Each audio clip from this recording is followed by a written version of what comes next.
శ్రీమాత్రే నమః. శ్రీ గురుభ్యో నమః.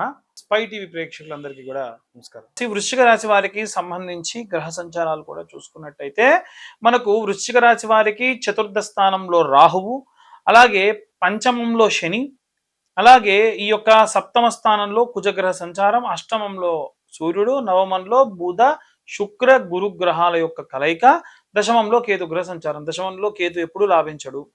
సో ఫినాన్షియల్ గా, అలాగే అకౌంట్స్ డిపార్ట్మెంట్స్ పరంగా, అలాగే లా ఏవైనా సరే లోన్స్ తీసుకోవడము, లోన్స్ ఇవ్వడము, లేకపోతే ఏవైనా సరే ఒక బ్యాంకింగ్ సెక్టార్స్ అకౌంట్స్కి సంబంధించినంత అనుకూల పరిస్థితులు కావు.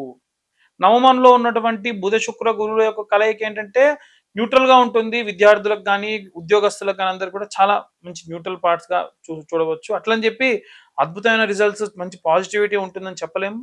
నెగిటివ్ ఇంపాక్ట్ కూడా అంతే ఉంటుంది. వీటితో పాటుగా 4వ స్థానంలో ఉన్నటువంటి రాహు తల్లిదండ్రులకు సంబంధించి ఆరోగ్య సమస్యలు ఏమైనా సరే రేకెత్తించడము, గుర్తు చేయడము, కుటుంబ సభ్యుల యొక్క ఆరోగ్య సమస్యల్ని పదే పదే ఇబ్బంది పెట్టడం లాంటివి జరగవచ్చు. పంచమంలో ఉన్నటువంటి శని ఎవరైనా ఒక తెలిసినటువంటి పరిచయం ఉన్నటువంటి ఏదైనా రిలేషన్షిప్ లో ఉన్నటువంటి వ్యక్తితో విభేదాలు, మానసికమైనటువంటి ఆందోళన కలిగేట్టుగా చేస్తాడు. అలాగే సప్తమ స్థానంలో ఉన్నటువంటి కుజు భార్యాభర్తల మధ్యలో ఉన్నటువంటి ఈ రిలేషన్షిప్ కి సంబంధించి ఒక ఆర్గ్యుమెంట్ రావడము, ఏదైనా ఒక నిర్ణయం కోసం ఇద్దరు వాగ్దులాట చేయడం, ఎవరో ఒకరు కాంప్రమైజ్ అవ్వడం జరగచ్చు. అష్టమంలో ఉన్నటువంటి సూర్యగ్రహ సంచారం వలన రాజకీయ నాయకులకు ముఖ్యంగా, అలాగే టీమ్ లీడర్స్ కి, ఒక గ్రూప్ ని కమాండ్ చేసి ఒక లీడింగ్ పొజిషన్ లో ఉన్న వాళ్ళకి మిశ్రమ ఫలితాలు ఉంటాయి. అంత అద్భుతమైనటువంటి రిజల్ట్స్ ఏం కనిపించటం లేదు, గోచరించట్లేదు. ఇక ముఖ్యంగా ఏంటంటే దశమ స్థానంలో ఉన్నటువంటి గురు శుక్రులు, అలాగే బుధగ్రహ సంచారం ఏంటంటే వివాహం కానటువంటి వాళ్ళకి, సంతానం కానటువంటి వాళ్ళకి, డైవర్స్ అయ్యి సెకండ్ మ్యారేజ్ చేసుకునేటువంటి వాళ్ళకి సంబంధించి కొన్ని రకాలైన అనుకూల పరిస్థితులు ఇచ్చేటువంటిది. ఈ అనుకూల పరిస్థితులు ఈ సమయంలో గనక పాశుపత హోమాలు లాంటివి చేసుకుంటే మంచిది. కింద ఉన్న నెంబర్ కాంటాక్ట్ చేసి డీటెయిల్గా మనకు కన్యావర పాశుపత హోమాల గురించి డీటెయిల్గా మీతో మాట్లాడడం, చెప్పడం జరుగుతుంది. ఇవే కాకుండా ఈ ఉన్న మిశ్రమ ఫలితాలు, అనుకూలంగా లేని ఫలితాల నుంచి బయటపడాలనంటే ఏ రెమెడీస్ తీసుకోవాలి, ఏ మంత్రం చదవాలనేటువంటి విషయాల్ని ఇప్పుడు మనం తెలుసు. ఇప్పటి వరకు మనం ఈ రాశి వాళ్ళకి సంబంధించి ఎలా ఉండబోతుంది గ్రహ సంచారాల గురించి మాట్లాడుకున్నాం. వాటి యొక్క ప్రతికూల పరిస్థితులు, అనుకూల పరిస్థితుల గురించి కూడా తెలుసుకున్నాం. ఇప్పుడు మనకి ఈ యొక్క రాశి వారికి ఏ మంత్రం చదవాలి, ఏ రెమెడీస్ తీసుకోవాలి అనేటువంటి విషయాన్ని ఇప్పుడు తెలుసుకుందాం. ముఖ్యంగా విద్యార్థి దశలో ఉన్నటువంటి వాళ్ళు ఎవరైతే ఉంటారో విశేషంగా ఆంజనేయ స్వామికి ఆరాధన చేయండి. విద్యార్థులు, గృహిణులు, ఉద్యోగస్తులు వీళ్ళందరూ కూడా. అందులో ముఖ్యంగా ఏంటంటే వీలైతే శనివారం లేదా మంగళవారం నాడు ఈ నెల మొత్తంలో 1000 సార్లు పూర్తవ్వాలి.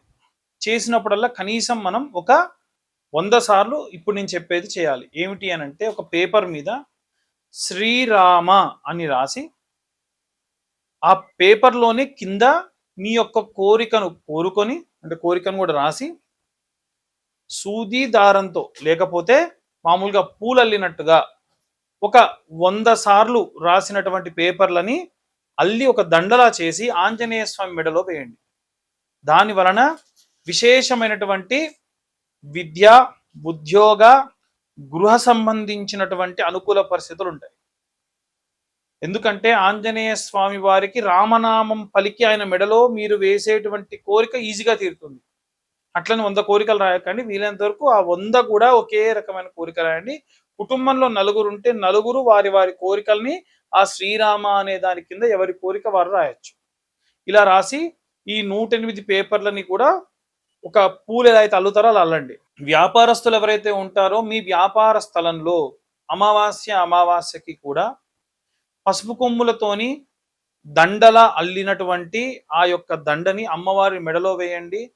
జనాలు ఎవరైనా సరే మీ షాప్లోకి రాగానే అమ్మవారు కనిపించాలి. అలాగే జనాకర్షణ యంత్రము అని ఉంటుంది, లేదా నరఘోష యంత్రం అని ఉంటుంది. వ్యాపారం బాగా కొనసాగేటువంటి వాళ్ళు ఎవరైనా ఉంటే వారు దిష్టి తగులుతుంది అనుకుంటే నరఘోష యంత్రాన్ని పెట్టుకోవాలి. ఎవరైనా సరే ఒకవేళ ఈ వ్యాపారం బాగా సాగట్లేదు అనుకుంటే కనుక ఈ యొక్క జనాకర్షణ యంత్రం పెట్టుకోవాలి. ఆ యంత్రానికి సంబంధించి కింద ఉన్న నెంబర్‌కు కాంటాక్ట్ చేయండి. నేనే స్వయంగా పూజలో పెట్టి సంపాదితాద్యంలో వేసిందే మీకు పంపిస్తా. ఇక రాజకీయ నాయకులు ఎవరన్నా ఉంటే గనక ప్రతి నెల రాజశ్యామల అమ్మవారికి సంబంధించినటువంటి యాగం చేసేటువంటి క్రమంలో ఉంది. ఆ యొక్క యాగంలో పాల్గొనాలి అనుకుంటే కింద ఉన్న నెంబర్‌కు కాంటాక్ట్ చేయొచ్చు. రాజశ్యామల అమ్మవారికి అభిషేకము, అమ్మవారికి చీర వస్త్రాలు ధరింపచేసి అక్కడ అమ్మవారి దగ్గర ఆచ్ఛాదన చేసినటువంటి ఆ యొక్క ఆ చీరని అలాగే ఆ యొక్క వస్త్రములను మీరు స్వీకరించి హోమంలో పాల్గొనడం వల్ల విశేషమైనటువంటి సత్ఫలితాలు పొందవచ్చు. ఇక ఈ యొక్క రాజశ్యామల యాగంలో పాల్గొనేటువంటి వారికి ఎలాంటి లాభాలు ఉంటాయంటే ప్రమోషన్ రాని వారికి ప్రమోషన్స్ వస్తాయి. అలాగే ఉద్యోగంలో ఇంకా ఏదైనా సరే ఇంకో చోటికి బదిలీ అవ్వాలనుకున్న వాళ్ళకి బదిలీ అవుతాయి. రాజకీయ నాయకులకైతే గనక వారు అనుకున్నటువంటి రాజ్య సిద్ధి, రాజ్యలక్ష్మి యొక్క సిద్ధి కలుగుతుంది. కాబట్టి దానికోసం ఈ రాజశ్యామల యాగం అనేటువంటిది సహాయపడుతుంది. అలాగే ఎవరైతే ఈ యొక్క రైతులు ఉంటారో వాళ్ళు అంతకు మునుపు నెలలో నేను చెప్పింది మీకు చాలా సులువుగా, మీరంతా మట్టికి చాలా దగ్గరగా ఉంటారు కాబట్టి జంటనాగులు ఉన్నటువంటి దేవాలయంలో అభిషేకం చేసి ఆ అభిషేకం చేసినటువంటి నీరు కానీ పాలు కానీ ఎక్కడైతే మట్టిలోకి వెళ్తాయో ఆ మట్టి అంతటిని కూడా తీసుకొని వాటిని తీసుకొని వెళ్ళి మీ యొక్క పొలాల్లో చల్లుకోవడం మంచిది. మీ పొలంలో నైరుతి భాగంలో గుమ్మడి పండు అలాగే నిమ్మకాయ పోసి పెట్టండి. పసుపు కుంకుమ వేసే పని లేదు.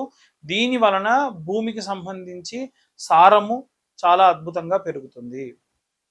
ఆరోగ్యం బాలేకుండా ఉన్నటువంటి వృద్ధాప్యంలో ఉన్నటువంటి వాళ్ళు ఎవరైనా సరే ప్రతి నిత్యము కూడా సాయంత్రము కాలభైరవాష్టకాన్ని చదవడం మంచిది.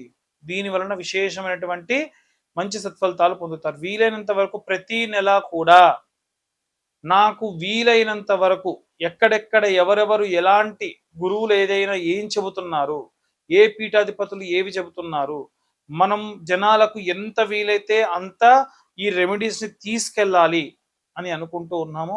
అవన్నీ కూడా మీకు చెప్పడం జరుగుతూ ఉంది. కాబట్టే వీలైనంత వరకు నా ప్రయత్నం నేను చేస్తూ ఉన్నా. మనం దైవిక ప్రయత్నం, మానవ ప్రయత్నం చేయాలి. తర్వాతకి భగవంతుడా అనాలి. షడ్యమం మానవ ప్రయత్నం, సప్తమం దేవచింతనం.